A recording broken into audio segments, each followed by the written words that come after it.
Hi, I'm Fraser Christian from Coastal Survival. Just want to do a short video today on this Flint and Steel kit that I've been sent from Mikhail all the way out in Russia. I promised I'd do a review for him, and I've been waiting until I can come out and sit on the ground. It's reasonably dry today. We've had a torrential year of rain. The sun's out now though, so what better time to run through this lovely little kit he sent me. He does lots of different kits. I said to him, send me something that I can use on my primitive courses that's quite in keeping with the primitive nature of it. So besides the little leaflet that comes in with it, Flint and Steel,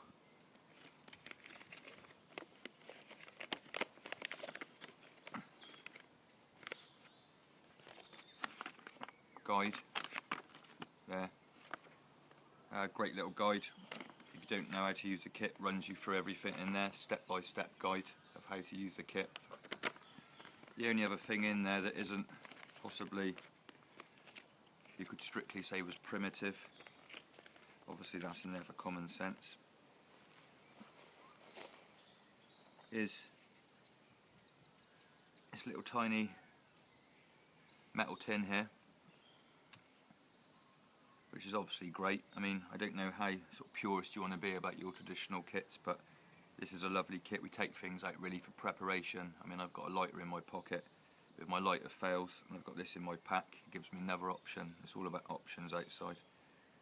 So in here, this is rammed, absolutely rammed, full of char cloth, ready to go. And the tin you can obviously use when you use that char cloth. I tried to sort of pull it out and count it roughly without pulling it all apart, but they're quite large. You could cut those in half, and I think there's about 50 in there already, so you could get 100 fars from that, which is 2 times a week if you had to, I suppose. And then obviously if you've got some cotton cloth with you, take some cotton cloth with you in there, which it comes with as well. He's thought of everything, this lad. Tied in a really nice little bit of jute string, which we're going to use for the tinder in a second. You can make some more, so that's been put in there as an incentive, I suppose. I'd probably want to add more to the kit once I've received it than that, just in case I didn't have any cotton clothing with me. Denim's fairly good, or 100% old cotton tea towels, etc., to make some more. So there's a tin with a char cloth in, a piece of cloth, a little bit of jute, and then it comes with 2 lovely hanks of jute string. And those of you who are familiar with what to do with this will know how useful this is. Those of you who've never used it before, it's very fibrous and it can be broken down really easily and fluffed up, okay? And once we hopefully catch an spark, on our char cloth from our Flint and Steel, which I'll show in a second, we're going to transfer that into a bundle of this, which we should be able to blow up into a flame, okay? So there's plenty of that in there as well. The magic items, I suppose, some lovely black flint, really jealous.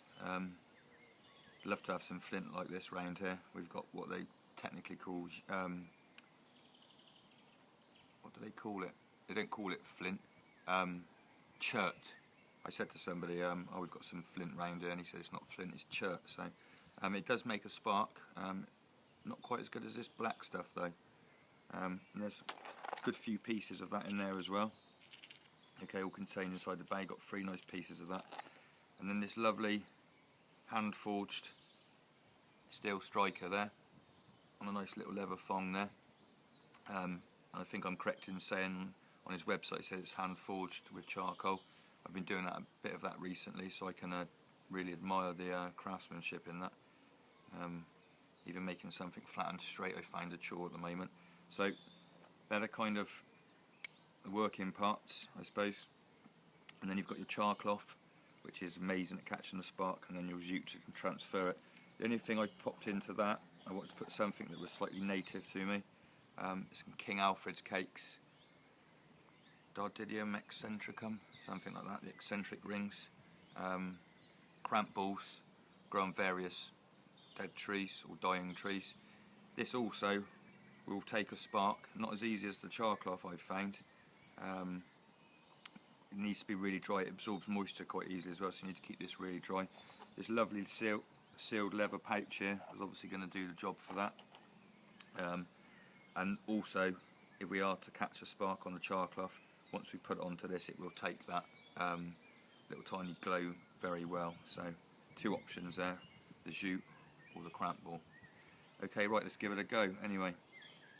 So I'm no expert at this by any means. Like I say, I've always been lucky enough to have a lighter on me and a secondary method of firing my kits when I'm outside. This will hopefully be the hardest part for me, is just getting a little piece of the cloth out. Right, I'm going to do what I said and just break it in half, and it tears nice and easily. Okay. I'll put that down there. I'm going to put my piece of flint on top of that to stop that blowing away. Put my piece of cloth back in the bag. Keep my steel in my hand for the moment. I don't really want it to go down in the dirt if I can help it. Let's cut a little piece of this off. We'll have a go with the jute, which is in the kit. This is something I forged out of an old chisel the other day, and I found that really difficult.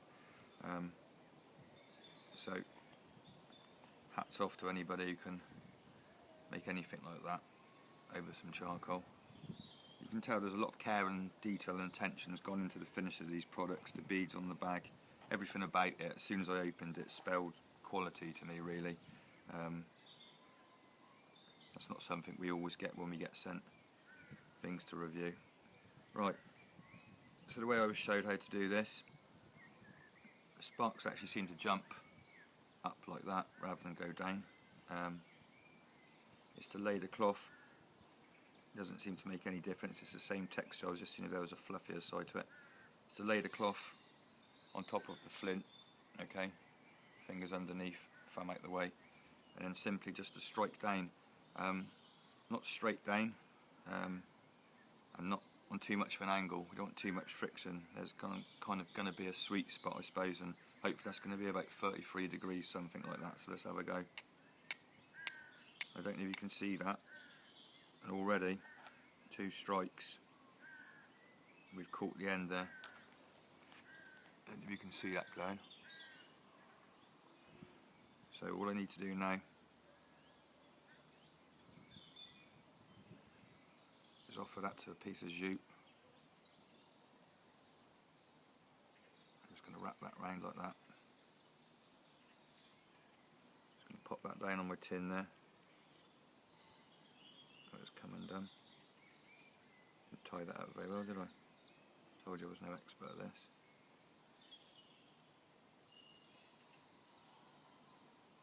Right, I can keep that pinched in one hand actually. Take some more jute out.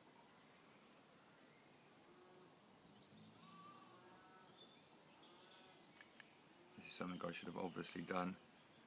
Got myself a big ball of this out, fluffed up before that went.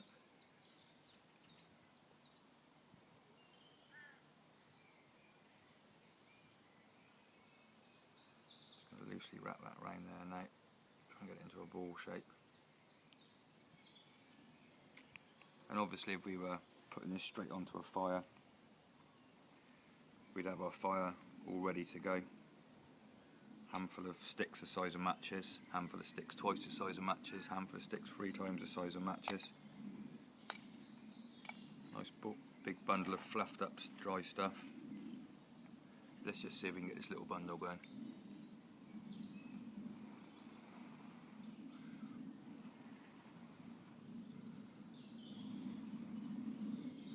It's going to burst into flames in a second. Let's put that down anyway. You've got a few twigs here. Might as well go for it. As I say, I've not used these kits very much, and for people who've used them a lot, that's probably quite apparent. But I'm always amazed just how quickly that, I mean that was 2 strikes or something, wasn't it? How quickly that goes. It's just glowing away lovely down there. We've got plenty of time with it. What we don't want to do is blow it to death until we're ready to go. And like I said, in the name of preparation, if you want to light a fire. I don't actually want to light a fire now, I just really want to demonstrate how nice this kit is, how easy it is to use, even for someone like me that, like I say, rarely uses kits like this. That's glowing away lovely down there now. Wouldn't take much now to get that into a couple of blows, I reckon, and that'll get into a lovely little flame. Same with, again, if you want to use something native and you don't want, you know, if you have run out of char cloth, remember the cramp balls. Anyway, let's do that kit up. So thank you ever so much, Mikkel, for sending me that. Just the job, just what I was looking for. Perfect primitive flint and steel kit. Details will be up on the end of the video of where you can contact Mikkel. If you're someone like me, you're going to put something in your pack, you want it to be quality and you want it to be a good kit, then give him a shout.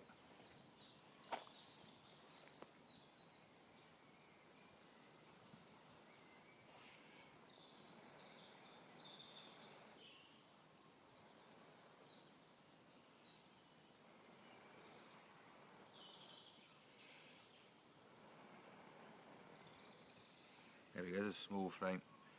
Like they say, where there's smoke there's fire. Anyway, I'm going to let you get on and I'm going to blow this up into a little fire, I think. Thanks for watching. Check out the rest of the videos, and if anyone's got any kit, especially if it's as well made as this, I'll be happy to give it a go. Thanks very much. Cheers.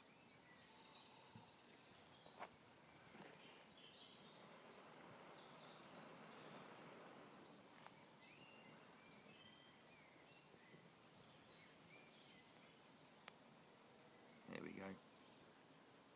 Easy as that.